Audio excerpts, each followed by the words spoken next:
Abogado humilla a conserje sin saber que dependería de él. Te va a sorprender. La ciudad de Atlanta amanecía con un cielo plomizo y el eco de las sirenas resonando en la distancia.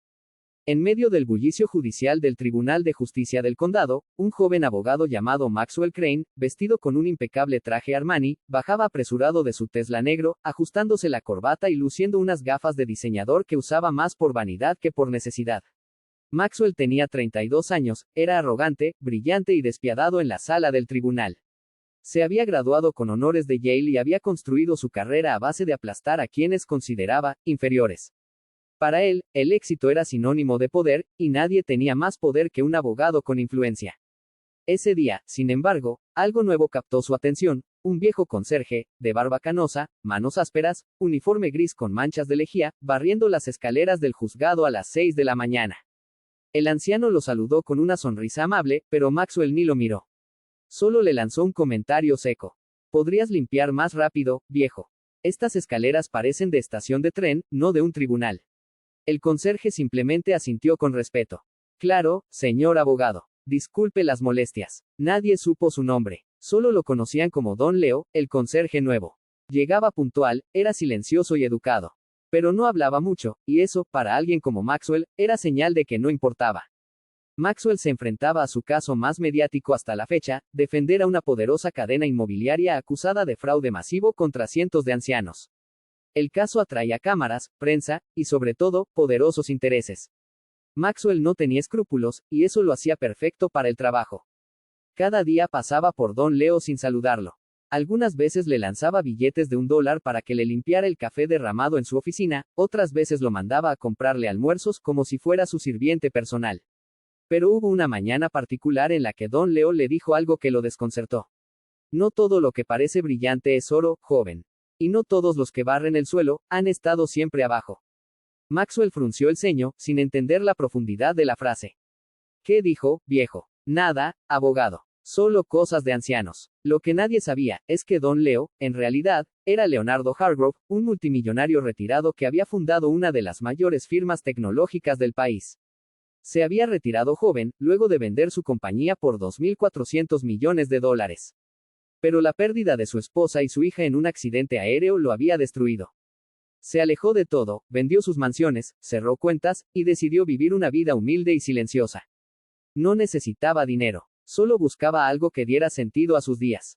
Por eso pidió trabajo como conserje, en el lugar donde su hija había trabajado como abogada, ese mismo tribunal. Cada día barría los pasillos por los que ella solía caminar. Cada noche, al cerrar el juzgado, se sentaba en silencio frente al estrado. Recordando. Un día, durante un juicio, Maxwell sufrió una humillación pública. Su argumento fue destruido por un joven abogado defensor y se convirtió en meme en redes sociales. Al salir, furioso, pateó el carrito de limpieza de Don Leo y le gritó delante de todos: «Estás en medio, maldito inútil. No sirves ni para limpiar vómito». Todos se quedaron en silencio. Don Leo solo miró a Maxwell con compasión. «Un día, hijo, aprenderás que el mundo no gira en torno a tu ego». Maxwell no lo sabía aún, pero ese día estaba más cerca de lo que creía. Poco después, la poderosa firma que contrataba a Maxwell fue acusada de lavado de dinero. El FBI allanó sus oficinas y Maxwell fue implicado en los documentos filtrados. Perdió su licencia temporalmente, congelaron sus cuentas, y sus amigos se esfumaron. De la noche a la mañana, Maxwell quedó solo. Sin dinero, sin reputación, sin trabajo. Desesperado, comenzó a buscar empleo en firmas más pequeñas, pero nadie quería a un abogado manchado por corrupción. Fue entonces cuando apareció una carta misteriosa en su buzón, una invitación para trabajar como asesor legal en una nueva fundación privada que ayudaba a ex convictos a reintegrarse. La carta estaba firmada por un nombre que no reconocía: Leonardo Hargrove. Maxwell llegó a la dirección que figuraba en la carta. Era una finca majestuosa en las afueras, rodeada de jardines.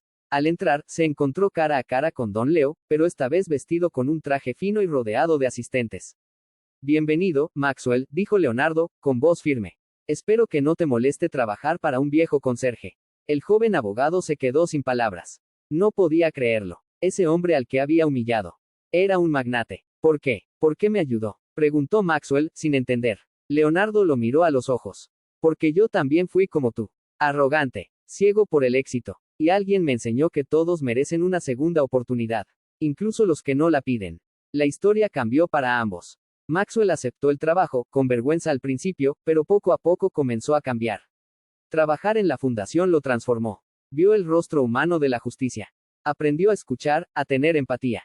Pasaron 2 años. Maxwell volvió a ser abogado, pero esta vez con propósito. Fundó junto a Leonardo un programa nacional de asistencia legal gratuita. La prensa, alguna vez crítica, ahora hablaba del abogado reformado y su mentor inesperado. Y en una entrevista para la televisión nacional, Maxwell declaró: "El hombre que más me enseñó en la vida no fue un juez, ni un profesor, fue un conserje, uno que resultó ser un sabio disfrazado de hombre común". Maxwell llegó puntual a su primer día en la fundación. Las oficinas eran modernas pero cálidas, decoradas con frases motivacionales y fotos de personas que habían salido adelante gracias al programa. Al entrar, se sintió fuera de lugar, no había trajes caros, ni asistentes aduladores, ni lujos ostentosos. Solo humanidad. Leonardo lo esperaba en su oficina, con una taza de té de menta y una sonrisa serena. "Aquí nadie es más que nadie", le dijo mientras señalaba una mesa de trabajo. "Ese será tu escritorio". "¿Ese? ¿En medio del pasillo?", preguntó Maxwell, incómodo. "Exactamente. Así podrás escuchar los casos que llegan, y las historias detrás de cada rostro". Maxwell suspiró, pero decidió quedarse. No tenía muchas opciones. Y, en el fondo, algo dentro de él deseaba hacer las cosas diferente. Aunque aún no lo admitiera. La primera historia que atendió fue la de Luis, un exconvicto que había cumplido 10 años por un crimen que no cometió. Salió libre por falta de pruebas, pero nadie le daba trabajo. Tenía 3 hijos y vivía en su auto. "¿Por qué debería ayudarte?", preguntó Maxwell, aún con tono frío. Luis bajó la cabeza. "Porque no quiero robar. Quiero limpiar vidrios, barrer, trabajar en lo que sea. Solo quiero una oportunidad para no decepcionar a mis hijos". Maxwell sintió un nudo en la garganta. Esa noche no durmió. Al día siguiente, fue él mismo quien redactó la solicitud de reinserción laboral para Luis, y se movió por toda la ciudad hasta que consiguió que una empresa de jardinería lo contratara. Fue la primera vez que Maxwell sintió orgullo, pero no por ganar, sino por ayudar. Leonardo, al verlo salir agotado pero satisfecho, le dijo con voz pausada: "Ahora sí pareces un abogado, de los que hacen justicia". Pero la calma no duraría. Una noche, al salir de la fundación, Maxwell fue interceptado por Jordan Blake, su antiguo jefe y mentor en la firma donde trabajaba. "¿Qué haces ayudando a criminales, Max? Te estás enterrando". "No son criminales, Jordan. Son personas. Y yo fui parte de un sistema que los aplastó". Jordan lo miró con desprecio. "Aún estás a tiempo de volver. La firma quiere limpiar su imagen. Necesitamos una cara nueva, y tú tienes la historia perfecta de redención para las cámaras". Maxwell lo pensó por un instante, y luego negó con la cabeza. "No necesito un nuevo traje. Necesito ser alguien que mi madre hubiera respetado". Jordan se alejó furioso. Y Maxwell, por primera vez, se sintió libre. Una tarde, mientras revisaban documentos juntos, Maxwell notó una foto antigua sobre el escritorio de Leonardo. Era una niña abrazando a un trofeo de oratoria. "¿Es tu hija?", preguntó Maxwell. Leonardo asintió. Tenía los ojos vidriosos. "Se llamaba Elisa. Era abogada. Como tú". Maxwell bajó la mirada. ¿Qué le pasó? "Volvía de defender un caso en Nueva York. El avión nunca llegó. Perdí a mi esposa y a mi niña ese día. Y también perdí la razón para seguir ganando dinero".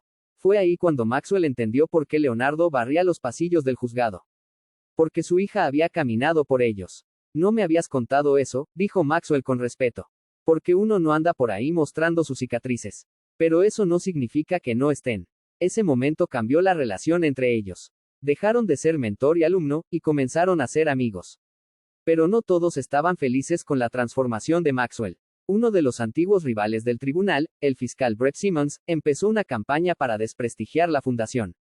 Publicó artículos insinuando que Leonardo lavaba dinero, y que Maxwell era su testaferro. La prensa volvió a ensuciar sus nombres. Esta vez, Maxwell no se escondió. Convocó a una rueda de prensa frente al juzgado donde había sido humillado años antes. "Sí, fui un abogado sin alma. Sí, creí que el éxito era tener un reloj caro y un auto lujoso. Pero aprendí que la verdadera riqueza es mirar a alguien a los ojos y saber que lo ayudaste a no rendirse. Si defender eso me cuesta la reputación, la perdería 1000 veces". La transmisión se volvió viral. Miles de personas, desde redes sociales, comenzaron a apoyar la fundación. Luis, el ex convicto, habló en televisión contando cómo Maxwell le había salvado la vida. La acusación contra la fundación llegó a juicio. El fiscal Simmons trató de vincular a Leonardo con empresas fantasmas y cuentas ocultas. Maxwell se presentó como defensor. El juicio fue tenso. Y justo cuando parecía que todo se derrumbaría, Maxwell presentó su prueba maestra, una auditoría realizada por una empresa internacional que demostraba que todos los fondos eran transparentes y que la fundación era 100% legal. El juez desestimó los cargos. Al salir del tribunal, Leonardo se acercó a Maxwell y lo abrazó. «Lo lograste, hijo». «No, lo logramos». Por primera vez, Maxwell lo llamó «padre», en voz baja. Y Leonardo, sin responder, solo sonrió con los ojos llenos de orgullo. Pasaron 3 años desde que Maxwell se unió a la fundación. Ya no era el hombre que había entrado con el ego inflado y el corazón vacío. Había transformado su mirada, su forma de caminar, su manera de hablar. Había dejado atrás el apellido como marca y lo había vuelto parte de una causa. Ahora era Maxwell Crane, el abogado que escuchaba. El que entraba a los barrios olvidados con una libreta y salía con promesas cumplidas. El que no cobraba por defender a quien no podía pagar, y que usaba su tiempo libre para enseñar derecho comunitario a jóvenes de zonas vulnerables. Leonardo lo observaba todo en silencio. Su mirada, cada vez más cansada, pero más satisfecha. Una noche, mientras compartían una cena sencilla en la terraza de la fundación, Leonardo le dijo: «Tienes que seguir tú ahora. Yo ya caminé lo que tenía que caminar». «¿Hablas de jubilarte otra vez?», preguntó Maxwell, entre risas. «No, hablo de partir». Maxwell lo miró fijamente. «Estás enfermo». Leonardo asintió lentamente. «Me quedan unos meses. Quizá menos. Pero no te preocupes. He vivido muchas vidas. Y esta última, contigo, ha sido la mejor». Maxwell intentó contener las lágrimas. Pero no pudo. «No puedes irte así. Aún tenemos tanto que hacer». Leonardo le puso la mano en el hombro. «Tú lo harás. Y mucho mejor que yo. Porque yo solo barría el suelo. Tú estás limpiando el mundo». Días después, Leonardo desapareció por completo de la fundación. Dejó una carta para Maxwell: «Si estás leyendo esto, ya estoy viendo a Elisa y a su madre. No llores. Mira hacia adelante. En mi testamento, te dejé algo, no es dinero. Es lo que más valor tiene, confianza. La fundación ahora es tuya. Haz con ella algo que nunca muera. Con cariño, Leo». La noticia de su fallecimiento llenó los diarios. Y entonces ocurrió lo inesperado. Leonardo Hargrove había donado el 97% de su fortuna restante, valorada en casi $700 millones, a la fundación que él y Maxwell construyeron. Maxwell se convirtió en el nuevo presidente, pero también en el guardián de una filosofía: nadie vale más por lo que tiene, sino por lo que da. Bajo su liderazgo, la fundación se expandió a 22 estados. Se crearon escuelas jurídicas comunitarias, refugios legales para mujeres, comedores legales para migrantes, y un programa nacional que ayudaba a ex-convictos a estudiar derecho y convertirse en defensores de otros como ellos. Cada año, Maxwell daba una charla en el juzgado donde había humillado a Don Leo. Solo que ahora lo hacía frente a jueces, senadores y universidades. En cada discurso, decía lo mismo.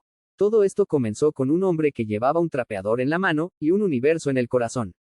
Su nombre era Leonardo. Y todos los días intentó ser digno de su amistad. El público se ponía de pie. Algunos lloraban. Y todos miraban hacia el retrato de Don Leo colgado en el salón de entrada de la fundación. Años después, un joven abogado arrogante entró a la fundación. Traje caro. Mirada de superioridad. Se presentó con tono altivo y exigió hablar con el director. ¿Quién es el que dirige esta institución benéfica?, dijo con desdén. Maxwell, ya con canas y ojos sabios, se levantó de su escritorio en el pasillo central, sí, aún trabajaba ahí, y se acercó con una sonrisa. El que limpia los pasillos y da conferencias. El mismo. El joven abogado se burló. Usted, ¿y qué puede enseñarme a alguien como usted? Maxwell se limitó a sonreír. Mucho más de lo que te imaginas, si sabes escuchar. Y ahí, en ese momento, supo que la rueda había comenzado a girar de nuevo. Décadas después, el nombre de Maxwell Crane quedó inscrito en la historia como uno de los reformadores sociales más influyentes del país. Su historia fue llevada al cine. Su frase más recordada: si alguna vez tienes la suerte de conocer a un hombre humilde, no lo mires de arriba abajo. Míralo a los ojos, porque ahí es donde está su verdadera riqueza. Y en una entrevista final antes de su retiro, cuando le preguntaron si alguna vez lamentó haber sido humillado por Don Leo, él respondió: no me humilló, me salvó. Porque cuando crees que sabes quién eres, a veces necesitas a un hombre invisible que te enseñe lo que realmente importa. Ese hombre fue el conserje. Ese hombre fue el sabio que todos ignoraron, y el héroe que nunca pidió aplausos. Una historia que nos recuerda que el poder no se mide en trajes, sino en actos. Que el juicio más importante no se libra en un tribunal, sino en el corazón. Nunca juzgues a alguien por el uniforme que lleva, porque tal vez estés frente al hombre que algún día cambiará tu vida. Eso es todo por hoy. No olvides suscribirte, comentar y dale like para tener más mini historias que contar.